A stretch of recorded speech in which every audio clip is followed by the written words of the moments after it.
بسم اللہ الرحمن الرحیم۔ رب ذوالجلال کے بابرکت نام سے شروع کرتی ہوں جو دلوں کے راز خوب جانتا ہے۔ السلام علیکم۔ شب بارات شعبان المعظم کی 15ویں رات کو شب برات کہا جاتا ہے۔ بارات کا مطلب ہے نجات کی رات۔ اس رات کی خصوصیت یہ ہے کہ اس رات میں اللہ تعالیٰ اپنے نیک بندوں کو اپنے خصوصی رحمت سے نوازتا ہے اور اللہ تعالیٰ اپنی مخلوق میں رزق تقسیم فرماتے ہیں اور پورے سال میں اپنے بندوں سے سرزد ہونے والے اعمال اور پیش آنے والے واقعات سے اپنے فرشتوں کو باخیر کرتے ہیں۔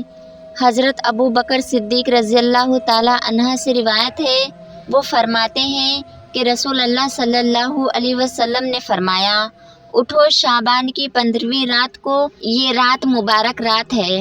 اس رات کو اللہ تعالیٰ اپنے بندوں سے فرماتے ہیں، ہے کوئی ایسا جو مجھ سے بخشش طلب کرے اور میں اسے بخش دوں، اور تندرستی مانگے اور میں اسے تندرستی دوں۔ چنانچہ صبح تک اللہ تعالیٰ یہی ارشاد فرماتے ہیں حتیٰ کہ فجر ہو جاتی ہے۔ حضرت علی رضی اللہ تعالیٰ عنہ سے روایت ہے کہ رسول اللہ صلی اللہ علیہ وسلم نے فرمایا، جب شعبان کی 15ویں رات ہو تو قیام کرو اور دن کو روزہ رکھو۔ شعبان کی رات سورج غروب ہوتے ہی اللہ تعالیٰ آسمان کی طرف نزول فرماتے ہیں اور 4 لوگوں کو چھوڑ کر باقی سب کی بخشش کر دیتے ہیں۔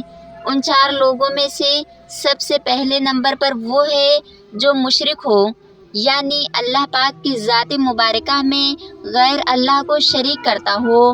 دوسرا وہ جو اپنے دلوں میں دوسرے کے لیے کینہ رکھتا ہو۔ تیسرے وہ جو رشتہ داروں سے قطع تعلق کرتے ہوں۔ چوتھے نمبر پر بدکار عورت اور مسلسل شراب پینے والا۔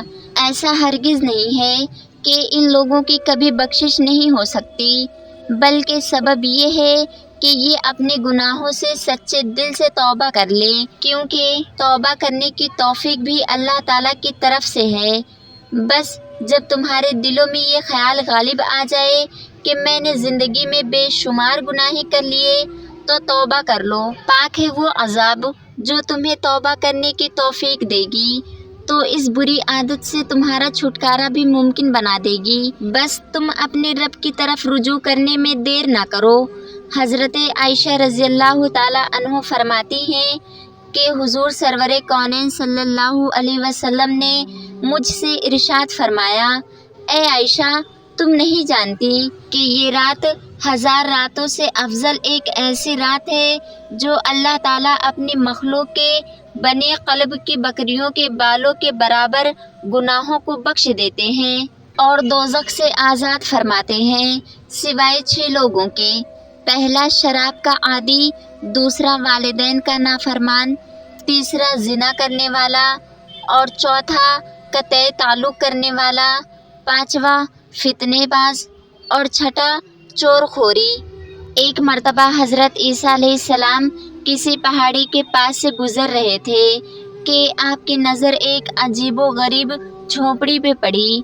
آپ رک کر حیرت سے اسے دیکھنے لگے۔ عین اس موقع پر اللہ تعالیٰ نے وحی نازل فرمائی اور ارشاد فرمایا، اے عیسیٰ، کیا میں اس سے زیادہ عجیب چیز تم پر ظاہر نہ کر دوں؟ عرض کیا، جی ہاں ضرور۔ چنانچہ اس جھونپڑی میں سے ایک بزرگ باہر آئے۔ حضرت عیسیٰ علیہ السلام نے اس بزرگ سے پوچھا، آپ کتنے عرصے سے اس جھونپڑی میں عبادت کر رہے ہیں؟ بزرگ نے جواب دیا، 400 برس سے۔ یہ سن کر حضرت عیسیٰ علیہ السلام نے بارگاہ میں عرض کی، اللہ، تیرے اس معجزے کو دیکھنے کے بعد میرا یہ گمان ہے کہ اس بندے سے زیادہ عبادت گزار بندہ اور کوئی نہیں۔ اللہ تعالیٰ نے ارشاد فرمایا، اے عیسیٰ، میرے محبوب نبی کے امتی کا شعبان کے مہینے کی آدھی رات کی عبادت میں 2 نوافل نماز ادا کر لینا اس بزرگ کی 400 برس کی عبادت سے افضل ہے۔ حضرت ابو ہریرہ رضی اللہ تعالیٰ عنہ فرماتے ہیں کہ حضور اکرم صلی اللہ علیہ وسلم نے فرمایا، میرے پاس آدھی شعبان کی رات میں جبرائیل امین آئے اور عرض کرنے لگے، اے اللہ کے رسول، اپنا سر مبارک آسمان کی طرف اٹھا لیجیے۔ میں نے ان سے دریافت کیا، ایسا کیوں؟ اس رات میں ایسا کیا ہے؟ جبرائیل امین علیہ السلام فرمانے لگی، یہ وہ رات ہے جس رات اللہ تعالی رحمت کے 300 دروازے کھول دیتے ہیں اور ہر اس انسان کو بخش دیتے ہیں جس نے اس کے ساتھ کسی کو شریک نہ ٹھہرایا ہو، بشرط یہ کہ جادوگر نہ ہو، سود خور نہ ہو، شراب کا عادی نہ ہو۔ ان لوگوں کو اللہ تعالیٰ اس وقت تک بخشش نہیں فرماتے جب تک کہ وہ توبہ نہ کر لیں۔ ماہ شعبان کی 15ویں شب کے بارے میں حضرت صلی اللہ علیہ وسلم فرماتے ہیں، اے عائشہ، کیا تم جانتی ہو اس رات میں کیا ہوتا ہے؟ عرض کیا، یا رسول اللہ صلی اللہ علیہ وسلم، بتلائیے اس میں کیا ہوتا ہے؟ آپ نے فرمایا، اس رات کی فضیلت یہ ہے کہ آدم علیہ السلام کی اولاد میں سے جو شخص اس سال میں پیدا ہوگا اور جو اس سال میں مرے گا، اس کا مرنا اور پیدا ہونا لکھا جاتا ہے، اور جو فرشتے ان کاموں پر مقرر ہیں ان کو اس امر کی اطلاع دی جاتی ہے، اور جتنا رزق مخلوق کو اس برس میں ملے گا سب لکھ دیا جاتا ہے۔ اور اس 15ویں رات اللہ تعالیٰ سورج ڈوبتے ہی اس دنیا کے اوپر جو آسمان ہے اس پر تشریف لے آتے ہیں اور ارشاد فرماتے ہیں، ہے کوئی جو مجھ سے بخشش کا طلبگار ہو، رزق چاہتا ہو، مصیبت کا مارا ہو، دعا کرے تو میں اس کی مصیبت کو دور کروں گا۔ اسی طرح صبح ہونے تک ارشاد فرماتے ہیں، بس بندوں کو چاہیے کہ اس رات خوب عبادت کریں، اپنے گناہوں کی معافی مانگیں اور 15ویں کا روزہ رکھیں۔ اللہ تعالیٰ اس رات میں اپنی مہربانی سے بے شمار لوگوں کو بخش دیتا ہے، مگر کافر، مشرک، کینہ رکھنے والا اور قاتل کو نہیں بخشتا۔ حضرت عائشہ صدیقہ رضی اللہ تعالیٰ عنہ نے فرمایا، ایک رات میں نے رسول اللہ صلی اللہ علیہ وسلم کو بستر پر نہ پایا تو میں پریشان ہو گئی۔ میں آپ کی تلاش میں گھر سے باہر نکلی، میں نے دیکھا کہ آپ بقیع کے قبرستان میں موجود ہیں اور آپ کا سر مبارک آسمان کی طرف اٹھا ہوا ہے۔ اس رات اللہ تعالیٰ آسمان پر تشریف فرماتے ہیں اور نبی قلب کے بکری کے بالوں کے برابر انسان کو دوزخ سے آزاد کرتے ہیں۔ پھر فرمایا، کیا تم آج رات مجھے عبادت کرنے کی آزادی دیتی ہو؟ میں نے عرض کیا، ضرور۔ پھر آپ نے نماز پڑھنا شروع کر دی اور قیام تخفیف کی، سورہ فاتحہ اور ایک چھوٹی سی آیت پڑھی، اور پھر آپ سجدے میں چلے گئے، پھر آدھی رات تک سجدے میں رہے، پھر کھڑے ہو کر دوسری رکعت پڑھی اور پہلی رکعت کی طرح اس میں بھی قرات فرمائی اور چھوٹی سی سورت پڑھی، اور پھر آپ سجدے میں چلے گئے۔ یہ سجدہ صبح تک جاری رہا۔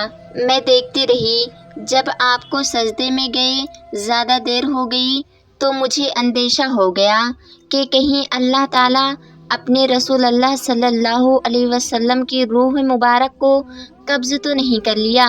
پھر جب میرا انتظار طویل ہو گیا، بہت دیر ہو گئی، تو میں آپ کے قریب پہنچی اور میں نے رسول اللہ کے تلووں کو چھوا تو آپ نے حرکت فرمائی، تو میں نے خود سنا آپ سجدے کی حالت میں یہ الفاظ ادا فرما رہے تھے، الہی میں تیرے عذاب اور تیری بخشش کی پناہ میں آتا ہوں، تیرے قہر سے تیری رضا کی پناہ میں آتا ہوں، تجھی سے پناہ چاہتا ہوں، تیری ذات بزرگ و برتر ہے، میں تیری شایان شان ثنا بیان نہیں کر سکتا، تو ہی اپنی ثنا کر سکتا ہے اور کوئی نہیں کر سکتا۔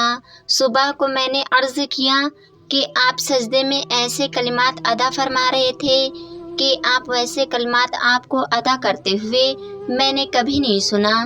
حضور نے دریافت فرمایا، کیا تم نے ادا کر لیے؟ میں نے عرض کیا، جی ہاں۔ آپ نے فرمایا، خود بھی یاد کرو اور دوسروں کو بھی یاد کراؤ، کیونکہ جبریل علیہ السلام نے سجدے میں مجھے ان کلمات کو ادا کرنے کا حکم دیے تھے۔